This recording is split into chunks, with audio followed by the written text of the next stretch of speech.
ಅಲ್ವಾ? ಅದೊಂದು ಸೈನಿಕ ಪರಂಪರೆ, ಯೋಧರ ಪರಂಪರೆ. ನಮ್ಮ ಕರ್ನಾಟಕದ ಇತಿಹಾಸದಲ್ಲಿ ಹೇಗೆ ಗುರುತಿಸಿದ್ದಾರೆ, ದೇವರ ಈ ಪರಂಪರೆ ಗುರುತಿಸಿಲ್ಲ. ಇವತ್ತು ಯುದ್ಧದಲ್ಲಿ ಮಾಡಿದವರು ಶಿಲಾಶಾಸನಗಳು, ವೀರಗಲ್ಗಳಿರೋದು ಎಷ್ಟೋ ಊರಲ್ಲಿ. ಆ ವೀರರ ಜೊತೆಗೆ ಸತಿಗಮರಾದಂಥ ಮಾಸ್ತಿಯವರಾಗಿದ್ದಾರೆ, ಮಾಸ್ತಿಕಲ್ಗಳಿದ್ದಾರೆ, ಎಷ್ಟೋ ಮಾಸ್ತಿಕಲ್ ಮನೆತನಗಳಿದ್ದಾರೆ. ಇದು ದೇವರ ಪರಂಪರೆ ಇದೆ. ಇದೆಲ್ಲ ಇವತ್ತೆಲ್ಲ ಮರ್ತೋಗಿದೆ ಅಂತ ಇತಿಹಾಸದಲ್ಲಿ ದಾಖಲಾಗಿಲ್ಲ. ದೇವರಿಗೆ ಇತ್ತಂತ ಸಾವಿರಾರು ವರ್ಷದ ಇತಿಹಾಸವನ್ನು ನಾವು ಇವತ್ತು ಕಳ್ಕೊಳ್ತಾ ಇದ್ದೀವಿ.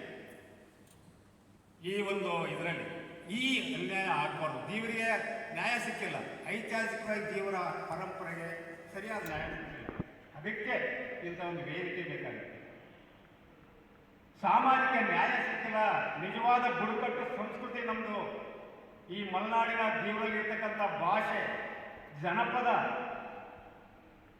ಇಲ್ಲಿಯ ಜನಪದ ವೈದ್ಯ, ಜನಪದ ಕಲೆ ಎಷ್ಟು ಜನಾಂಗಗಳಿವೆ. ಇವಕ್ಕೇನಾದ್ರೂ ಇವತ್ತು ಎಷ್ಟು ದಾಖಲೆ ಮಾಡಿದ್ವಿ ನಾವು? ದಾಖಲೆ ಆಗಿಲ್ಲ. ಇವೆಲ್ಲ ಕಳೆದೋಗ್ತವೆ.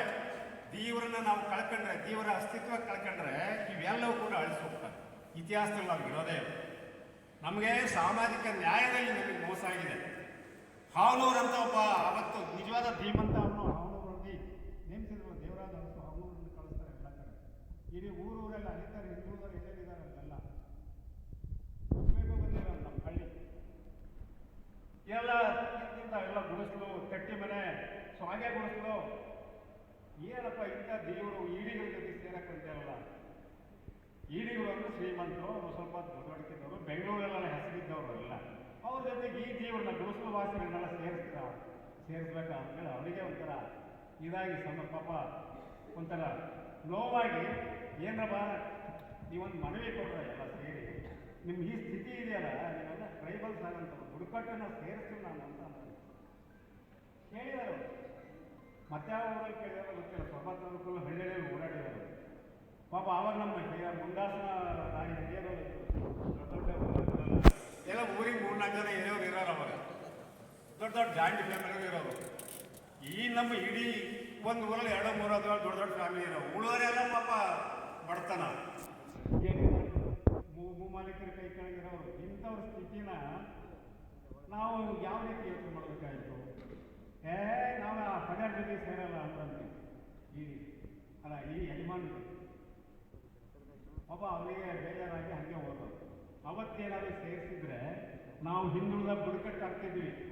ಹಿಂದುಳಿದ ಅಥವಾ ಗಿರಿಜನ ಬುಡಕಟ್ಟು ಜನ ಸೇರ್ತಿದ್ವಿ ನಾವು. ನಮ್ಮದೇ ಆಗ ಮೀಸಲಾಗ್ತಿದ್ವಿ. ನಿಜವಾದ ನ್ಯಾಯ ಸಿಗೋದು ಸಾಮಾಜಿಕವಾಗಿ. ಇವತ್ತು ಇವರು ಹೇಳಿದ್ರು ಮೇಡಮ್, ಅವ್ರ ಮಗಳಿಗೆ ಆಗಿರೋ ಮೀಸಲಾತಿ ಇದೆ ನಿಜವಾಗೂ. ಆ ಮೀಸಲಾತಿ ಆಗಲಿಲ್ಲ, ಆ ಮೀಸಲಾತಿನೂ ಸಿಗಲಿಲ್ಲ ನಿಮ್ಮ ಮಗಳಿಗೆ ಆ ಮೆರಿಟ್ ಇದರಲ್ಲಿ. ಅಂದರೆ ಅಂಥ ಅವಕಾಶಗಳೆಲ್ಲ ಲಕ್ಷಾಂತರ ನಮ್ಮ ಜನಕ್ಕೆ ಅನ್ಯಾಯ ಆಗಿದೆ. ಈ 50-60 ವರ್ಷದ ಇದರಲ್ಲಿ ಮೀಸಲಾತಿ ಬಂದ ಮೇಲೆ ಕೂಡ ನಮಗೆ ಅನ್ಯಾಯ ಆಗಿದೆ. ಅಂದರೆ ನ್ಯಾಯ ಸಿಕ್ಕಿದೆ, ಸ್ವಲ್ಪ ಹಾಟಲ್ಗಳು ಅಥವಾ ವಿದ್ಯಾರ್ಥಿ ಇದರಲ್ಲೆಲ್ಲ ಸಿಕ್ಕಿದೆ. ಬಟ್ ಅದು ಸಾಲದು. ಇವತ್ತು ನಮ್ಮ ಯುವಕರು ಇವತ್ತೇನು ಯೋಚನೆ ಮಾಡ್ತಿದಾರಲ್ಲ, ನಮಗೆ ನಿಜವಾದ ಸಾಮಾಜಿಕ ನ್ಯಾಯ ಸಿಕ್ಕಿಲ್ಲ, ಮೀಸಲಾತಿಯಲ್ಲಿ ನಮಗೆ ಚಾರಿತ್ರಿಕವಾಗಿ ಅನ್ಯಾಯ ಆಗಿದೆ. ಅದನ್ನು ಸರಿ ಮಾಡಬೇಕು ಅಂದರೆ ನಾವು ದೇವರು ನಮ್ಮ ಅಸ್ತಿತ್ವ ಬೆಳೆಸ್ಕೋಬೇಕು, ನಮ್ಮ ಪರಂಪರೆ ದಾಖಲೆ ಮಾಡಬೇಕು, ಇತಿಹಾಸ ದಾಖಲೆ ಮಾಡಬೇಕು. ಇದನ್ನು ನಾವು ಸರ್ಕಾರದ ಮುಂದೆ ಇಡಬೇಕು. ಸರ್ಕಾರಕ್ಕೆ ನಾವು ಸರಿಯಾಗಿ ವಿವರಣೆ ಕೊಡಬೇಕು, ಅವರಿಗೆ ದಾಖಲೆ ಸಹಿತ ನಮ್ಮ ಇತಿಹಾಸ ಏನು, ನಮ್ಮ ಬುಡಕಟ್ಟು ಇತಿಹಾಸ ಏನು, ನಮ್ಮ ಚರಿತ್ರೆ ಏನು, ಇದೆಲ್ಲ ಹೇಳಿದಾಗ ಸರ್ಕಾರ ಒಪ್ಕೊಳ್ಳುತ್ತೆ. ಅವಾಗ ನಿಜವಾದ ಹಿಂದುಳಿದ ಬುಡಕಟ್ಟು ಮಾಡ್ತೀವಿ ನಾವು ಅಂತ. ಆ ಕೆಲಸ ಆಗಬೇಕಾಗಿದೆ. ಆ ಕೆಲಸ ಮಾಡಲಿಕ್ಕೆ ಇದೊಂದು ವೇದಿಕೆ ಉದ್ದೇಶಪೂರ್ವಕವಾಗಿ ಮಾಡ್ತಾ ಇದ್ದಾರೆ. ನೋಡಿ, ನಾವು ದೇವರು ಅನ್ನೋ ಒಂದು ಚಳವಳಿ ಮಾಡಿದ ಮೇಲೆ ದಾಖಲೆ ಅದು ಸಾವಿರಾರು ಪ್ರತಿ ಮಾಡಿ ಹಳ್ಳಿಗೆ ಹಂಚಿದ್ರು. ದೇವರ ಶೋಭಾನೆ ಹಾಡುಗಳು, ಹೆಣ್ಮಕ್ಳ ಹಾಡುಗಳು, ಅವರ ಕಥೆಗಳನ್ನೆಲ್ಲ ದಾಖಲೆ ಮಾಡೋ ಕೆಲಸ ಮಾಡ್ತಾ ಇದ್ದಾರೆ. ಇವೆಲ್ಲ ಆಗ್ಬೇಕಲ್ವಾ? ಒಂದು ಸರ್ಕಾರಕ್ಕೆ ನಾವು ಬೇರೆಯವ್ರು ಮಾಡಲಿಲ್ಲ, ನಮಗೆ ನಾವು ಮಾಡ್ಕೊಳ್ಬೇಕಲ್ಲ. ಅದಕ್ಕಿಂತ ವೇದಿಕೆ ಅಗತ್ಯ ಇದೆ. ಅನೇಕ ಬೇಕಾದ ಸಂಘಟನೆಗಳಿರ್ಬೋದು. ಎಲ್ಲ ಸಂಘಟನೆಗಳು ಒಂದು ಮಾಡೋಕ್ಕಾಗಲ್ಲ. ಒಂದು ದೊಡ್ಡ ಸಮುದಾಯ ಅಂದಾಗ ದೊಡ್ಡ ಬೇರೆ ಬೇರೆ ಸಂಘಟನೆ ಇರ್ತವೆ. ಒಂದು ಉದ್ದೇಶಕ್ಕಾಗಿ, ಬಹಳ ಪ್ರಮುಖವಾದ ಉದ್ದೇಶಕ್ಕಾಗಿ ಪ್ರಜ್ಞಾವಂತರೆಲ್ಲ ಸೇರಿ ಮಾಡ್ತಾ ಇದ್ದಾರೆ. ಅದ್ರ ಜೊತೆಗೆ ನಾವು ಎಲ್ಲ ಹಳ್ಳಿಯವರು, ರೈತರು ಎಲ್ಲ ಏನೇನು ಕೆಲಸ ಉದ್ಯೋಗ ಮಾಡೋರು ಎಲ್ಲ ಈ ವೇದಿಕೆಗೆ ಸಪೋರ್ಟ್ ಮಾಡೋಣ.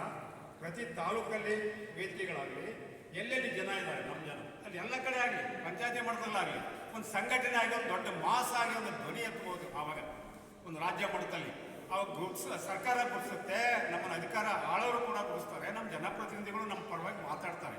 ಆ ಕೆಲಸ ಇದರಿಂದ ಆಗಬೇಕಾಗಿದೆ. ಹಾಗಾಗಿ ನಮ್ಮ ಉದ್ಘಾಟಕರಾದಂಥ ಬಂಗಾರಪ್ಪನಾಗ ಏನು ಮಾತಾಡಿದ್ರಲ್ಲ, ಉದ್ಘಾಟಕರು ಅದನ್ನು ನಾನು